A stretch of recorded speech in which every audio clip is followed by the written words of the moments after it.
listening to the Battle Ready podcast. My name is Aaron McManus, and I'm here with my father, Erwin Raphael McManus. It's good to have you here today. It's good to be here.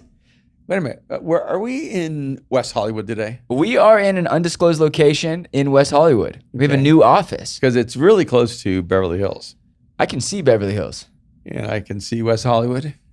West Hollywood is behind you. All right. Well, it's a beautiful spot. It is a beautiful spot. Shout out to Hastings Mattresses for giving us an office and Jacob space. Koo for being our first sponsor. 100%. Thank you for letting us invade your office and giving us a home for the next however long you can tolerate. Until you throw us out. Until you kick us out. No. So here we are. We are in a new space, in a new time, the day after Valentine's Day, and we want to talk about a lot of things. Okay. We want to talk about how Christians and liberals ruin everything. They really, really do. All right. You want to be more specific? You know, okay, so the Super Bowl happened this weekend. Did you have a good Super Bowl Sunday? I did. I loved the game. It was probably one of the best Super Bowls I've ever seen. Okay. Except for the call in the last minute that decided the game. I don't think a referee should actually decide the outcome of a football game like that. To me, the defensive back decided the game. He decided to hold, he decided to grab, and then the ref decided to punish him for it. They hold and grab the whole game. You can literally call 10 penalties every single play. The referee has to use his discretion as to whether it actually affects the outcome of the game or not. And that's the part of human perspective and human error. And money lines. And betting. And the odds were there was probably a lot of really interesting people about to lose a lot of money. That's what I love about you. You're not cynical at all. I'm not cynical. I'm just realistic. Look, just because in 10 years there might be a documentary on this game about how some ref decided to go to federal prison because he tampered with a call. Yeah. I'm just calling it out now. Well, Conspiracies today, certainty tomorrow. But speaking of that though, I love the way the Philadelphia Eagles took ownership of the loss. Every interview, they didn't blame the referees. They didn't blame a single call. They took all personal responsibility. They really manned up. If people could learn to take personal responsibility for losses and owning it and giving credit to the other team the way the Eagles have, our nation would be dramatically healthier. They made me an Eagles fan. They really, really have class. It was a great organization, great responses, great ownership. Jalen Hurts is going to come back. He'll be back in the Super Bowl. 2 amazing firsts. Oh, yeah. Well, maybe they're not first, but one of them is definitely first. First time 2 black quarterbacks started in a Super Bowl. Yes. And maybe the first time that 2 quarterbacks starting the Super Bowl are openly followers of Jesus. And what's crazy, which is kind of amazing. It almost feels like a glitch in the Matrix because they also both, on top of that, they also both have Kelseys, like 2, and they play the same position, right? No. One's a center and one's a tight end, I think it is. Yes. So, you have 2 brothers under 2 amazing quarterbacks deciding this incredible game. And it's pretty impressive.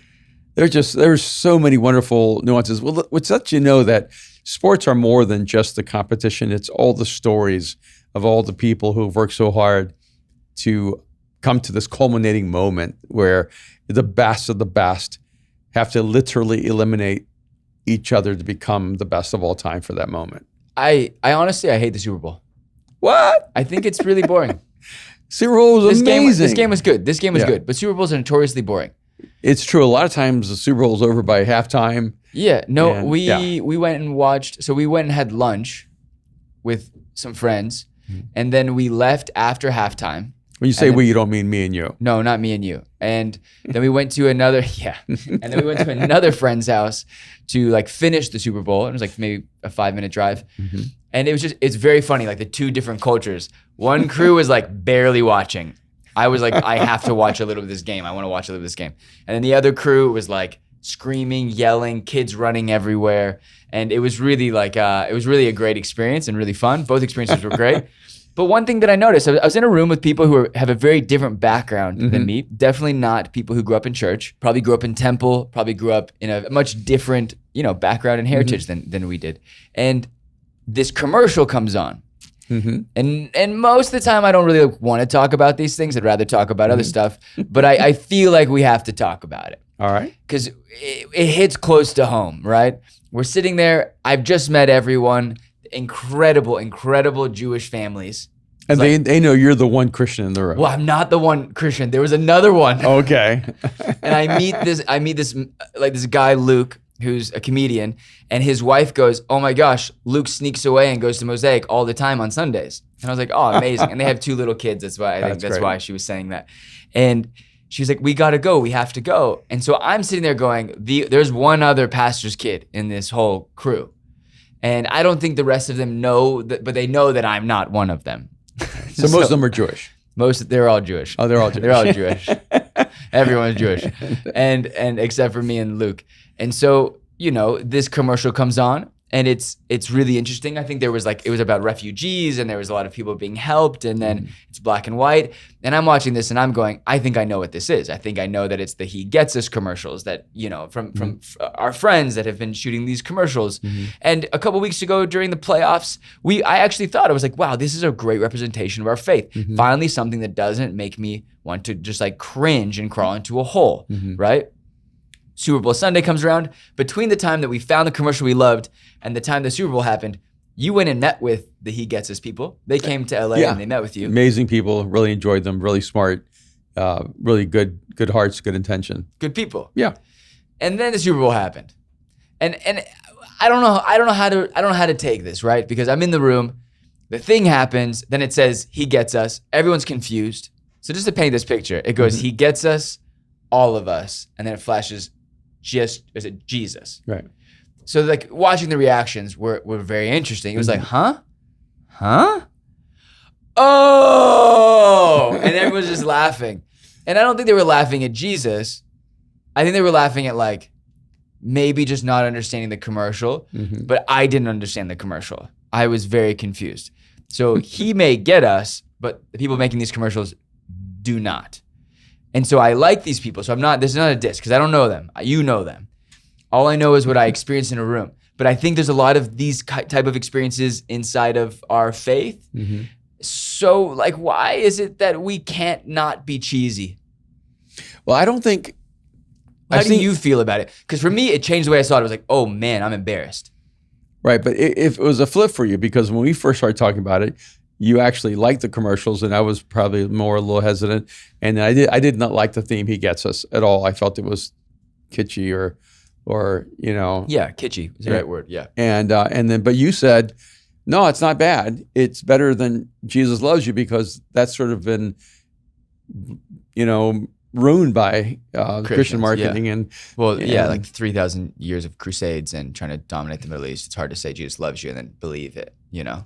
We've got more bodies than Dexter does. Like, no, being real, as a religion, as a faith, we have a very violent and bloody past. Yes. Right? Yeah, what Christianity does. Yeah. That's for sure. Yeah. But I want to be clear, in Jesus' lifetime, He never harmed anyone. He never killed anyone. He didn't. Yeah, the only blood that was shed in His lifetime that He was related to was His own. Yes. And what Christians have done since then is a distortion of His message and His life. But back to the commercials, I did meet with them, and they let me see the Super Bowl commercials, and I gave them some of my thoughts and input, and I thought they were really sharp people. I don't think the 2 commercials they chose for the Super Bowl were maybe the better choices. I actually really liked some of the other ones. I think there's one about refugees, about Jesus being a refugee. Yeah, I didn't see that one. I only saw the second one. That one for me was really connected with people, and I've watched a few of them where I thought, oh, this is really moving. I think the challenging thing was the first one. I think the byline or the catchphrase was, Jesus never wanted us to grow up, and which is really confusing to me. I showed all these beautiful images of children that I've seen on Instagram, and so it was really kind of a mosaic of different images, right? And of children, but Jesus did want us to grow up because He did want us to become mature human beings. I think we have a problem in our culture where people are adults who didn't grow up. They're not childlike, they're childish. And so I think there can be a real misunderstanding of the way that statement is made. Okay. And it would have been better to think of a different byline. But the second one was one that struck me, where it said, Jesus loves the people we hate.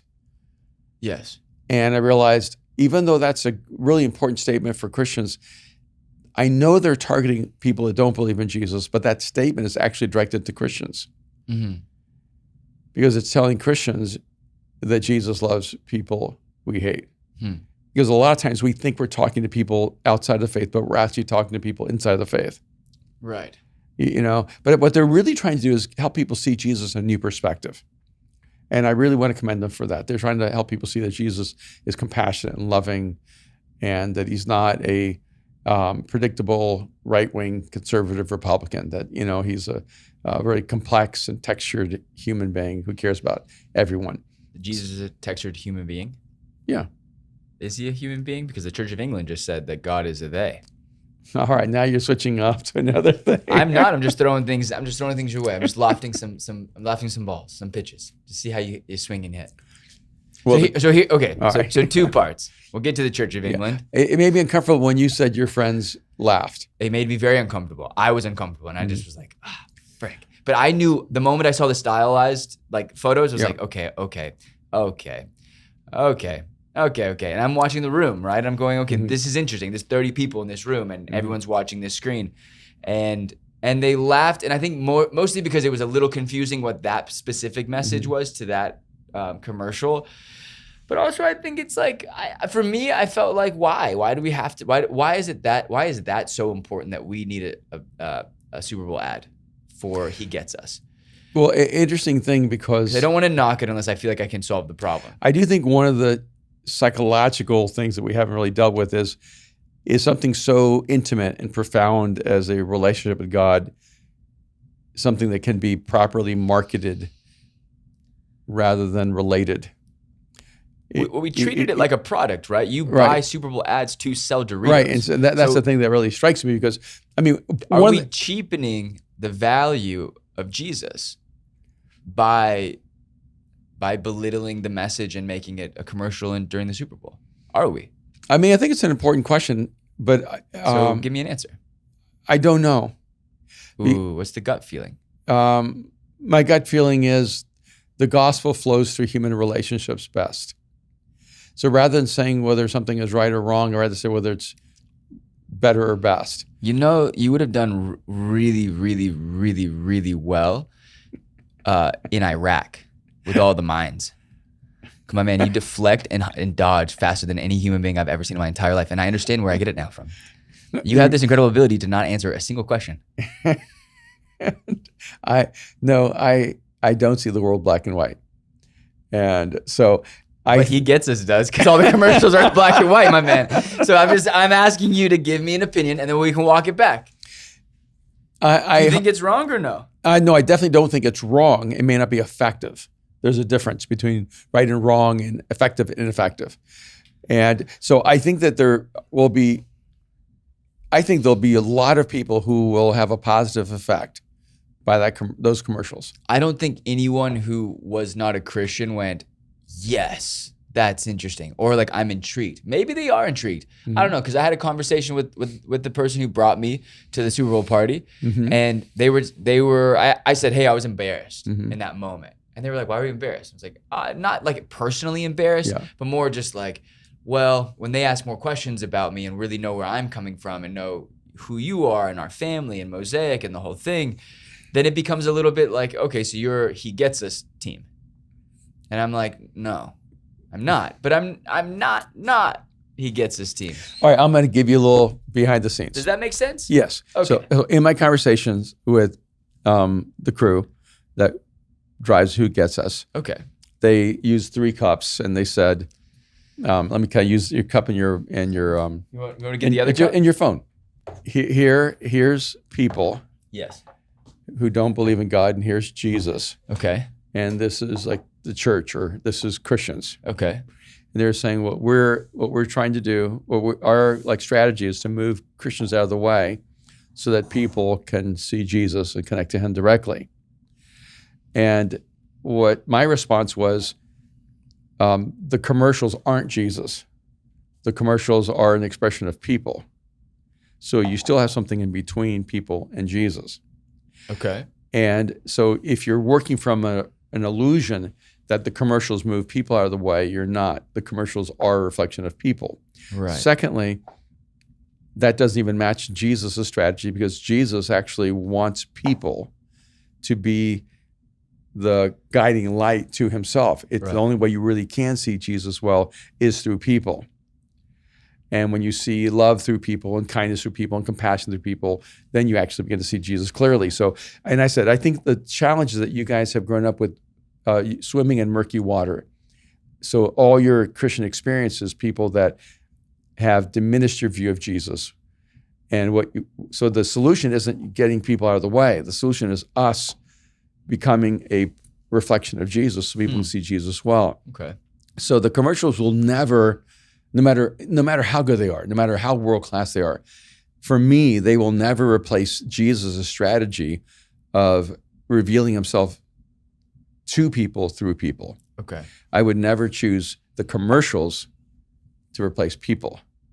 But the reason we're having to use commercials is because very few people actually, A, talk about their relationship with Jesus, and B, live a life that's compelling enough for people without God to say, I want that life. So when you ask me, is it good or right or wrong, I'm saying. Did I say right or wrong? I said, do you think it's effective or not? Yeah. Or is it right or wrong to market Jesus? If you use marketing in its proper context, when you live a really compelling life, that's marketing. The best marketing of Jesus is a life fully lived. Of course. That's my answer to that. And nope, that's not an answer. It is. No, it's not an answer. Do you think the 7 to 30? I don't know. It's expensive. It's like I mean, Dorito commercials 10 years ago when we were shooting commercials were like $3 million for every 30 seconds. So I imagine it's double that now. Yeah. So is it worth tens of millions of dollars to market Jesus in an inadvertent way for people to find out more about Jesus? Is it? Do you feel like it's a waste of money? Do you feel like it's valuable? Should I not ask these questions? I don't.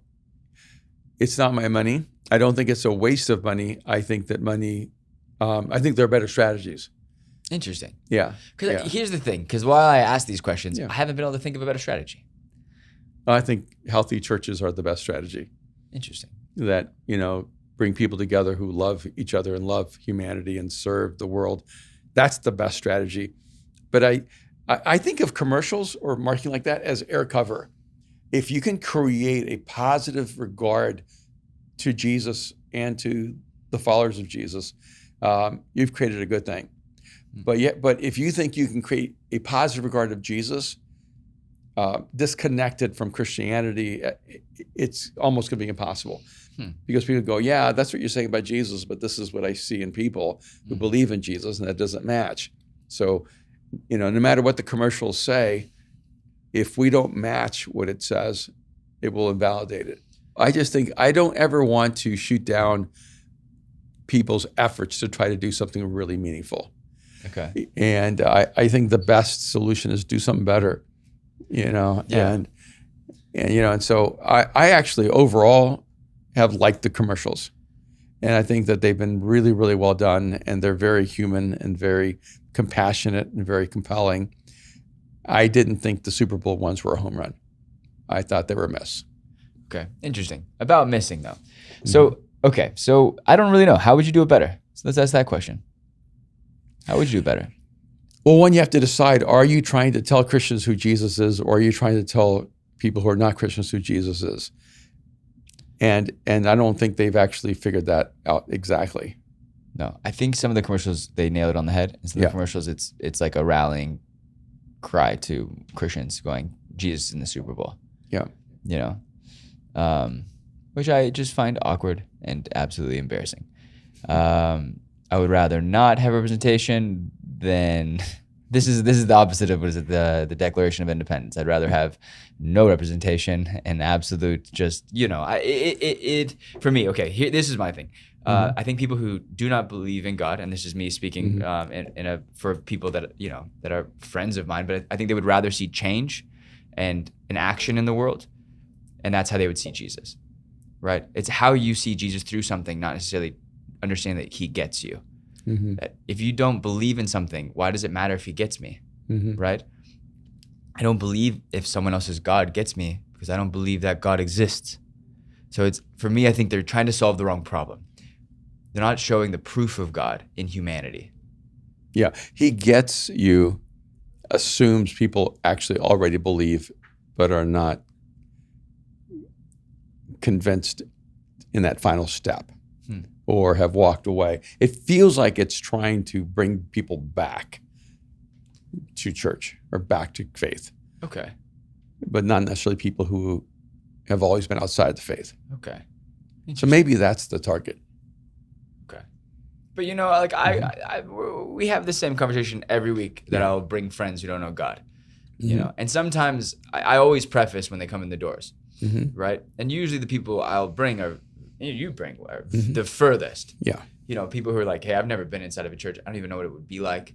You know, how do I, all they know is, you know, genuinely, two of my best friends were like, is there security? Will there, like, is active shooter protection a thing? Because it's like all you see on the news, all you see out in the world is that people target churches and try to kill Christians, and people target other religious organizations and try to kill them. So for us, how do you establish this baseline of maybe being normalized and being maybe modern and also reverent, all the while making it a space where people, you know, can come in and also jump on to the thing that we're building. And that's a really unique thing, right? Like, you know, very few things in this world are trying to do two things at once. Speak to the people who already believe and trying to bring people into a belief system or to an understanding of a belief.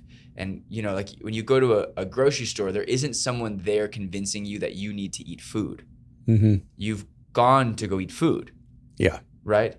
And so it is a really remarkable and special place and unique. And I think all of the things, like it's a war zone and it's a peaceful place of like solitude and sanctuary. For me, I guess, I'm just thinking about my friends going like, if I'm telling them about Jesus, my life is a reflection of Jesus. And there's been often and many times where my life is not a reflection of Jesus, right? But I also am looking at it from a different filter now of people in my life who I care about dearly, who are very confused by the way that we live our lives, right? And so in these situations, he gets us. I don't know if that commercial really actually does explain or cross that bridge and go, I do get you. I think the reality is that it's like, no, you actually don't get us. When you say he gets us, I think it's just it's another reminder that Christians are so far out there in the wrong zone that they haven't even hit close to home for people who don't believe. And that's the thing that makes me nervous, because I'm going, okay, how do you have these conversations, right? Like, and how do you do it and how do you not do it? And so, you know, I don't know. That's all I got. It's really all I got. Yeah, I just think it's a challenge of we have, 100 years of communication about Jesus to people who actually already believe. Right. And now we're in a time history where you're going to have to learn how to communicate to people who don't believe at all. And, and so it's really not, he gets you. It's like, maybe Jesus is more than you thought. It's like, it's almost creating a compelling argument for why a person should even consider Jesus rather than going, hey, I want you to know he gets you.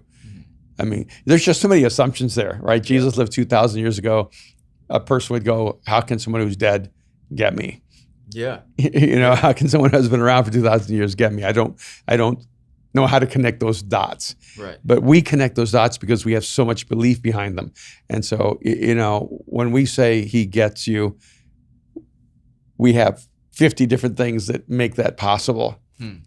And then when the person without God is watching it, and even beyond that, if you look at like marketing, who watches the Super Bowl? Like, you ever just stay up late at night and because you're bored, you can't sleep, and then every commercial is for senior adults, and you realize, they pay attention to who's watching the show.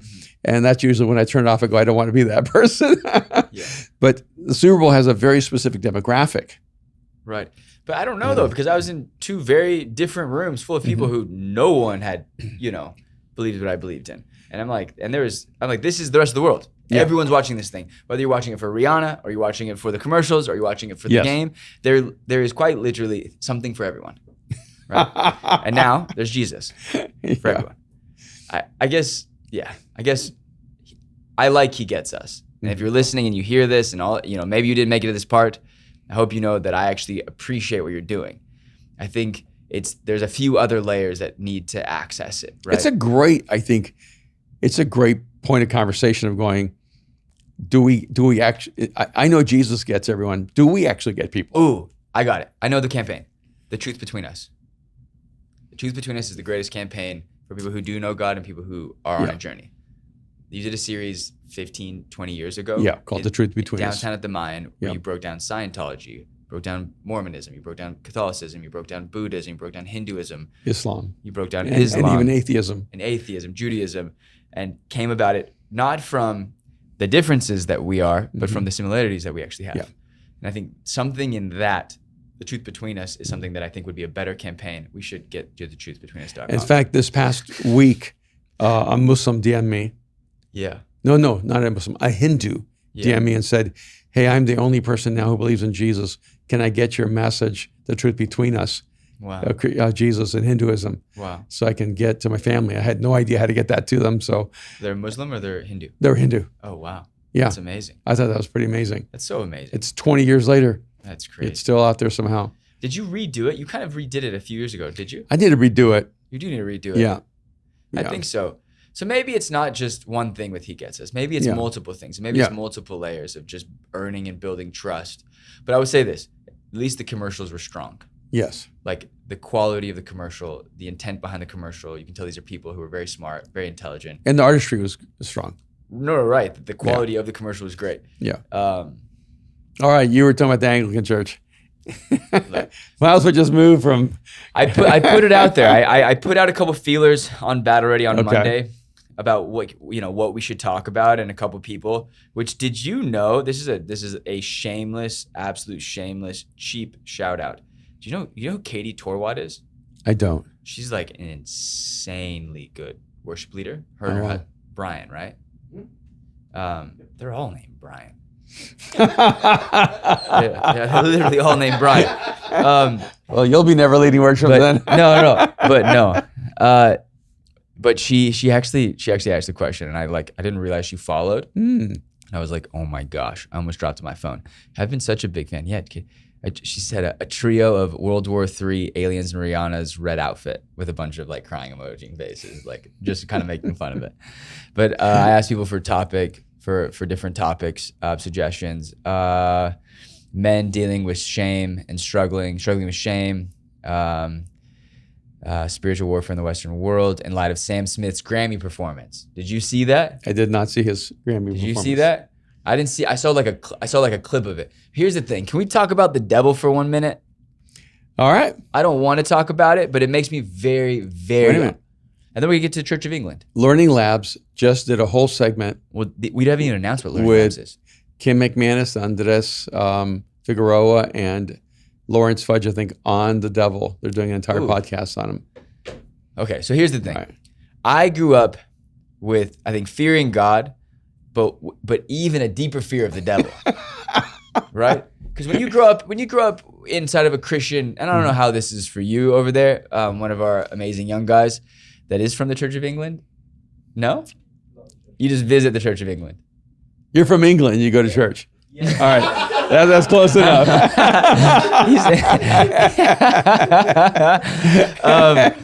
I think.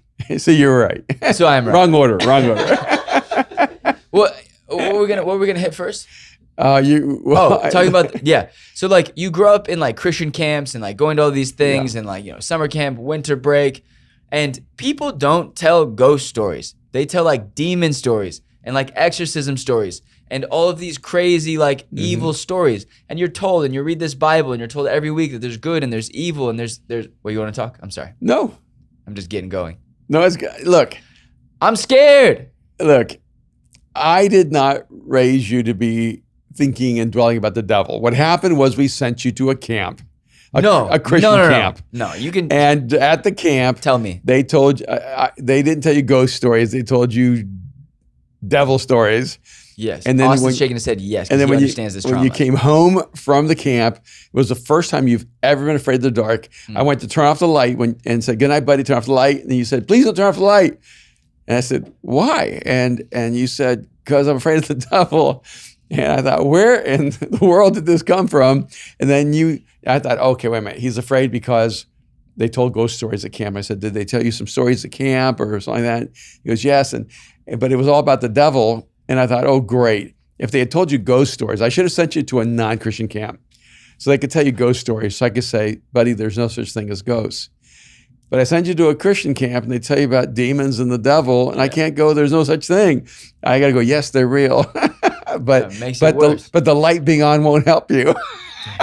I can't handle this. And this is the thing. I think, well, because here's the reality of the situation. I mean, this is something else that we can go into. We can, or we don't have to.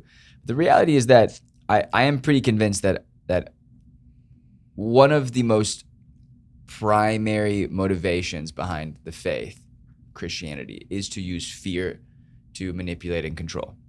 Well, that would be true for religion as a whole.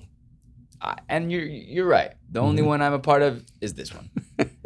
But I would say that using fear and regulation is a bit of the control aspect of it. So when you tell children to be afraid of the devil, what you're trying to tell them is don't sin and don't do things that your parents don't agree with and don't do things that God doesn't agree with, because there's something out there to try to get you. Mm-hmm. And you look at that, like that storyline has existed for all of humanity. There's always been this fight between good and evil, right? Mm-hmm. And if this is the irony, is that I always was raised with this ideology that if you truly believe in God and you truly believe Jesus in your heart and your soul, then the devil can't get you. Mm-hmm. But in most streams of faith, it's still this warring between the devil and God. Yeah, I want to remind you what I said to you in that night when you were maybe 8 years old or whatever. Yeah, I was young. And you said, Daddy, would you pray that God would keep me safe? And I said, no, I'm going to pray that God will make you dangerous so that you won't have to be afraid. They'll have to be afraid of you. And then you said, well, then pray that would be really, really dangerous. And that became the theme. And I wanted to pray that you'd be dangerous. My frustration all the times is that people act like the devil has so much control and, power in their life that they're constantly living in fear. And then they're also displacing blaming the devil in every bad choice they made. That wasn't the devil. That's just you being stupid, And I just think there's a lot of superstition in Christianity that needs to be extricated from faith. So, I mean, that's the reality, right? Is that the devil is not omnipresent. That only God is omnipresent. That's right. But we tend to project attributes and characteristics of God's ability and power to the devil. That's right. We do that all the time. We act like the devil is Jesus' brother. Yeah. Equal to or greater than opponent. Yeah. And, one of the things we know just in summary is we know the devil is not, whatever he is, we know he's not all powerful, he's not all knowing, he's not all present. So when everyone says the devil's doing this, I'm going, well, he can't be everywhere all the time. So he's either messing with you or messing with me or messing with him, but not with all of us. Yeah. And then we act as if the devil can read our minds, and he cannot read your mind. But does he read lips?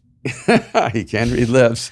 and he can't hear what you say, which is why confession is so important and so critical, because the things you say, they actually go out into the open air of this more intensely real universe of light and darkness. But yeah, and then I remember one time speaking at a church, and they had a sign right before you walked on the stage. It said, "Not today, devil, not today." And I thought, why is the last thing I'm going to see before I walk on the stage on Sunday a conversation with the devil? Was that a Hillsong song? It's a Hillsong song. Which is, songs are supposed to be worship. What? Songs are supposed to be worship. Yeah, it's crazy. So when you're singing a song and you're actually having a conversation with the devil. Yeah, it's crazy. We're not really thinking about what we're saying or singing. No. and so I have some real concerns the way Christians talk about the devil and relate to that belief system. Yeah. All right, Church of England, Anglican? No. Well, going from the devil and God, I think the reality here, because this is one thing I've talked about. If I was never made aware of it, would I still fear it? Yes. I don't think so. I disagree with you. I don't know if my friends I wouldn't say like their eyes are open to that world, even acknowledge that it exists. Okay, you have so a their friend. lack of acknowledge. No, what are you talking about? I have like, these are Okay. 10 friends. You have a friend who's Jewish. Yeah. He doesn't believe in God, right? No. But she does believe in evil. No. I thought you said sometimes she's been afraid because there's spirits. And Oh, yeah. She thinks there's ghosts. All right. It's there funny. you go. She Okay. thinks there's ghosts. You see? This is the best part, though. So she thinks there's ghosts. And no, this is great. This is great. This is great. No, And but it makes my point. It does make your point. So what I've done though is that I like, this is worse because I've created like a superstition for her. So when I come over, I play Tremble, or this is how I thank the Lord, and I like wave my phone around. I'm like, we're gonna get this ghost out of here. For me, I'm joking, but for her, she's like, yes, yes. And then she'll call me and be like, guess what I'm doing right now? She's like FaceTiming, and her FaceTime's going everywhere. And I'm like, why am I at the ceiling? She's like, I'm getting rid of all the ghosts that I keep hearing. And I'm like, so maybe she is awake into that thing. I don't know. But do we have an understanding for things we don't have a language for? Well, I think there's a lot there. I think human fear needs an object. I mean, why are we afraid of the dark? It's because we move into mystery and uncertainty. We don't know what's there. So the moment we don't know what's there, it becomes a projection of our inner imagination, our inner fears. And so when the light comes on, there is no functional change, but now we see what's really there. Humans are afraid of what they do not know. And they live in fear in those spaces of uncertainty and mystery. So you made the statement that's saying that our fear needs an object. Yeah. So does our love need an object as well? And that's why we've created this ideology of God. Or maybe that's why God created us as objects of love, because love does need an object.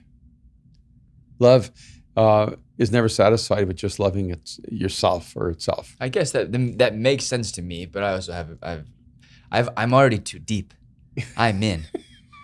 Yeah, but there's nowhere else for me to go. You said the right thing, but backwards.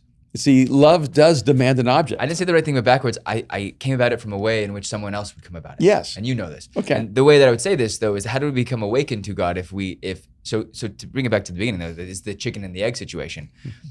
I believe that Moses went up the mountain and I'm obsessed with this story, that Moses went up the mountain and had conversations with God. Yes. Right? And he came back and his face was holy, his face was righteous, and his face was Shining. glowing. Yeah, glowing. And that the people asked him to cover his face because it made them uncomfortable. So cool. Right? It's so cool. It's bizarre. That is crazy stuff. He gets us. I don't get that. You're back to that.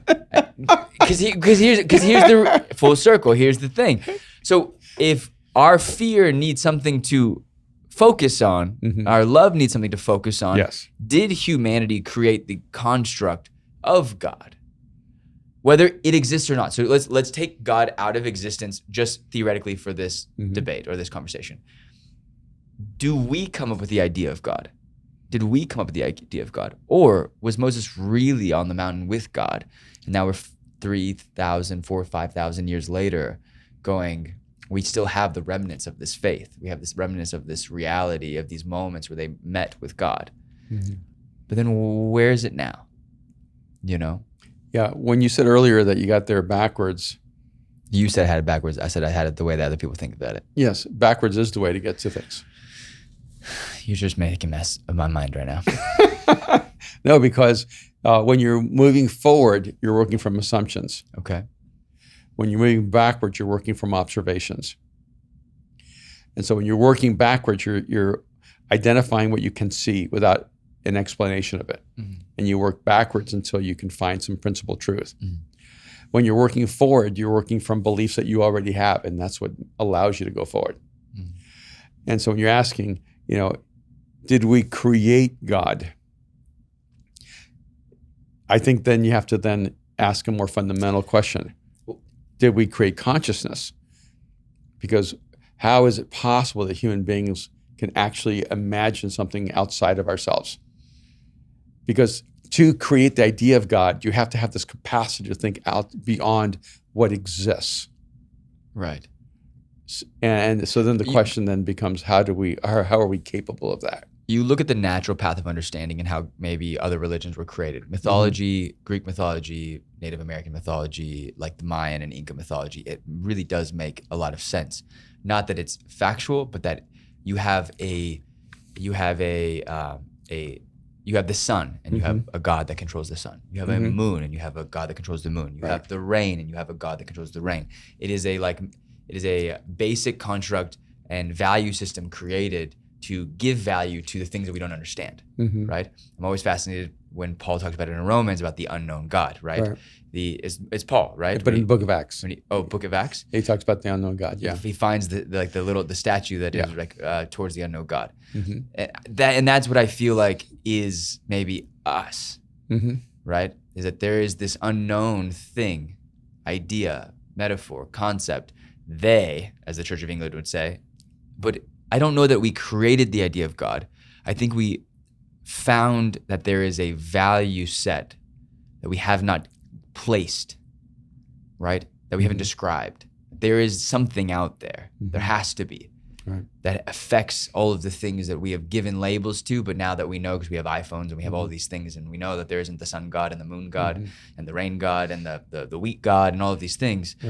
Right? Like I think Hinduism is completely disproven by the fact that iPhones exist.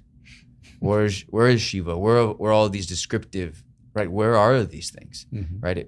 It makes a lot of sense that the Egyptian gods are disproven. Right. But think of this: when the world was seen as disconnected, you had a rain god and a fire god and a sun god and a moon god, and it makes sense to me how they got there. Judaism was that singular space that said, no, there's only one God. And now we know scientifically that everything in creation is interconnected. So if you work backwards, you realize, we thought there were a need for a lot of gods because everything seemed to be separate. We didn't see the rain connected to the sunrise. We didn't see the sun connected to the ocean. So everything had to have a separate God. And now that we realize, no, the entire universe is connected, there would only be a need for one God because everything is one, everything is interconnected. No, that makes sense to me. That makes sense to me. I guess now I go, when do you think it was? Do you think it's the continuation of like an ancient scripture, is what we have with the Bible? Or because you find this in every culture. You find this in every culture that has ever existed. There's almost no predominant culture of atheists. Those cultures tend to not survive. Yeah. The cultures that do survive are the cultures that tell stories, that create a belief system. Oh, and let's go back just for a moment to evil.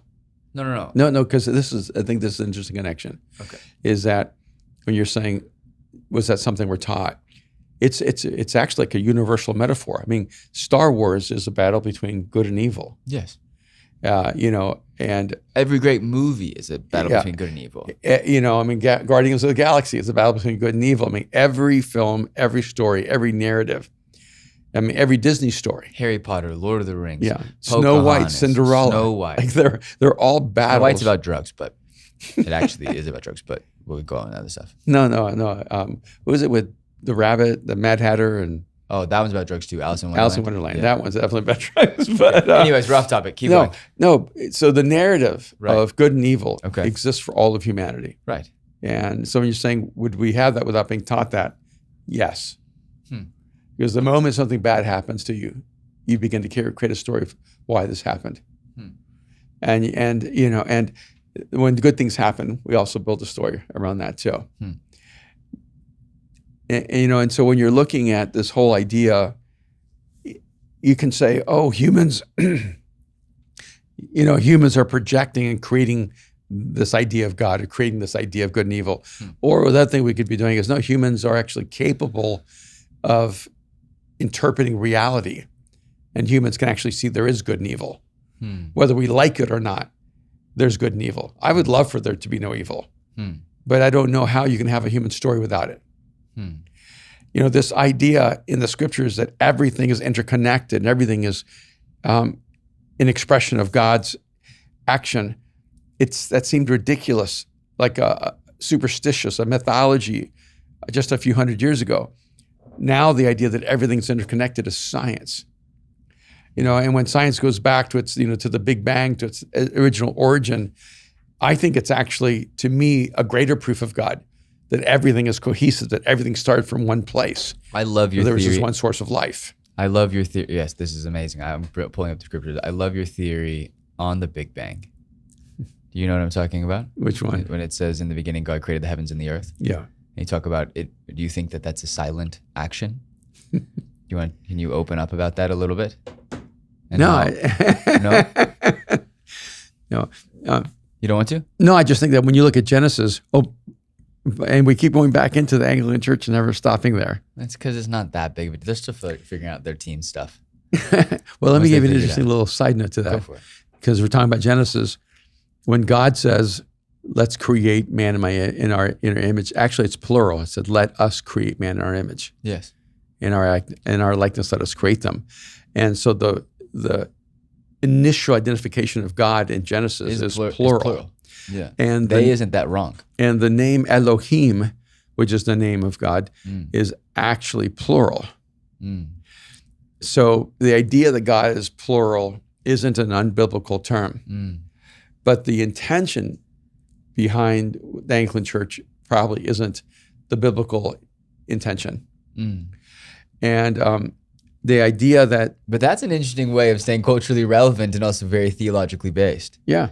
We're making a shift. You might not understand why, but it actually is more biblical than even our masculine, feminine language descriptors.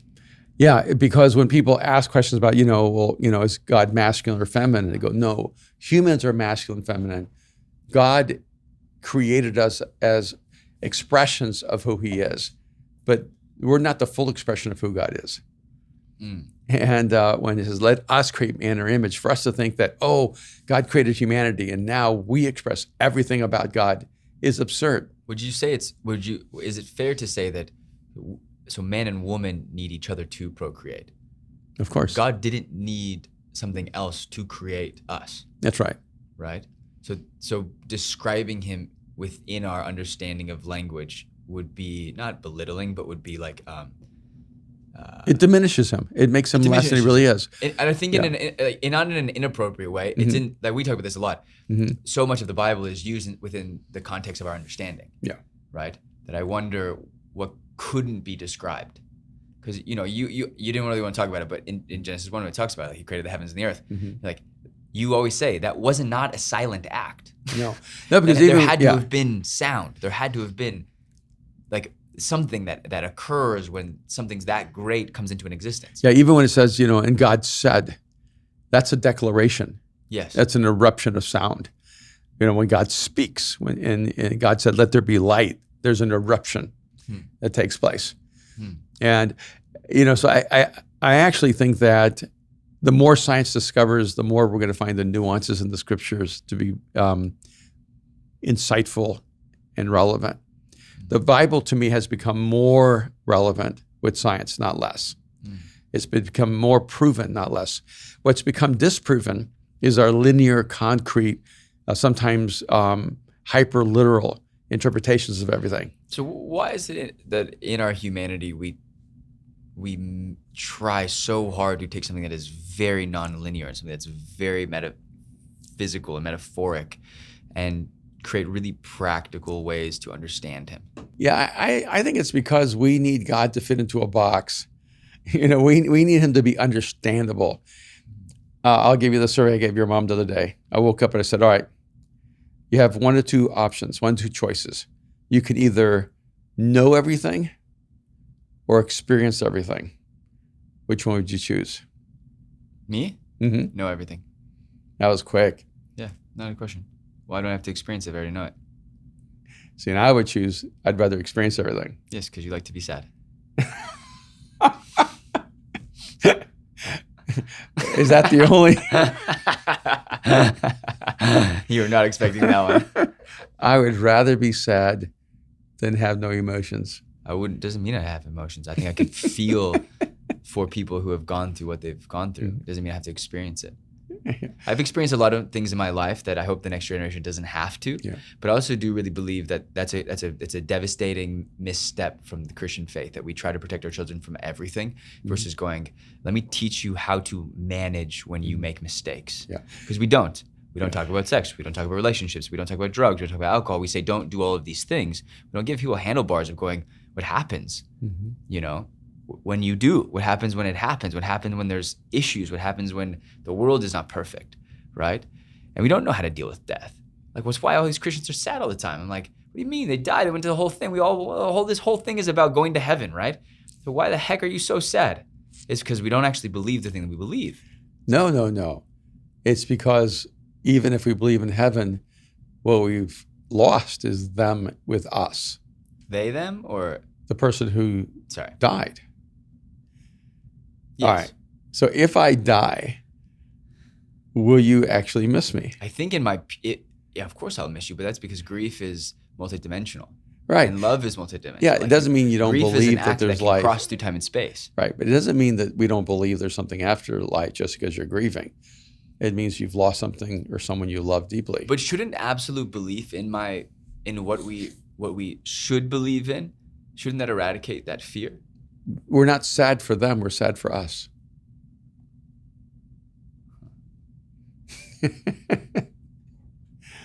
Yeah. When someone dies, you're not sad for them. Your sadness has no effect on them. You're sad for you. So do you think the universe experiences this level of sadness when things are I don't think the universe does, because I don't think the universe has feelings. No, but if everything, okay, so take feelings out of it, but say that is it Newton's law or is it Murphy's law? Murphy's law is everything that can happen will happen, right? Mm-hmm. But is it Newton's law that says that everything that is set in motion will stay in motion? So, right? It's one of the three laws. Yeah. So in this situation, like you maybe don't attribute the idea of feelings or the concept of feelings to the universe, but go, if something does happen, or there's equal to an opposite reaction, right? So if I need to learn these laws better. But if something happens inside of the universe, say a star dies, right? Say Earth is destroyed. There's a reaction. And that reaction could be, in one way or another, have a value set of maybe that is similar to feelings. And that it reacts in a way in which it has to either like fill the void or replace the void or acknowledge the void. That's deep. So when a galaxy collapses, the universe could be experiencing its version of grief, or loss. Or when a star is born, it could be experiencing the universal equivalent of celebration and joy. And even if it's not a feeling, it's a reaction to that reality. That's interesting. We're probably going to find out that's true. I don't know. We're so far off, and we don't have to talk about the Church of England, but it's a good conversation. Yeah. No, I actually think that it's an important conversation in that, from one side of it, there is a biblical, broader view that God is bigger than he, she, and that God is plural. Yeah. On the downside, I think we just keep diminishing our understanding of God because of all the political correctness and identity crises that we have as a society. And if we keep trying to redefine God with our lack of identity, we're going to end up diminishing God to a nothingness. And so if we're saying they because we don't like him, we're actually going to lose something. If we say they because we don't like her, we're going to lose something. And if we say they because it encompasses the full totality of being human, then we actually gain something. But I don't have any problem calling God Father. And I think that I actually think that to let go of that language releases men from living up to the wonder of that name.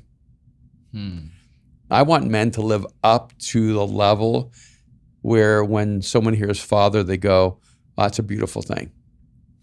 I can trust anyone called Father. And we've moved culture to a place where people don't like the word father because they don't like their fathers. They don't trust any God that's called Father because they don't trust their fathers. And it's just, I think that there's actually the intention behind it is more important than the language to me. I'd love to know maybe more of that. Thank you for listening to this podcast. We're so grateful that you tuned in. Check out the YouTube, Apple Podcast, Spotify, rate, review, give us stars, subscribe to the YouTube. Check us out. If you want to see this new office, check it out on YouTube. We will have an episode next week. And also thank you to everybody who is a subscriber to the Patreon. Thank you guys for being faithful and giving and being a part of that. Also, if you are looking to join the Patreon, Battle Ready Podcast. It's patreon.com/Battle Ready Podcast. You can also go to the battlereadypodcast.com and you can hit Patreon, go subscribe there. There's some extra videos, extra episodes. We do some things. We'll see you guys next week. Oh, if you're on our Patreon and you're like, where's the goodness? We just released a new episode called The Last of Us. Is it about zombies? I don't know. Is it about fungi? I don't know. Is it about the HBO show called The Last of Us? I don't know, but go check it out. Patreon.com, Battle Ready Podcast.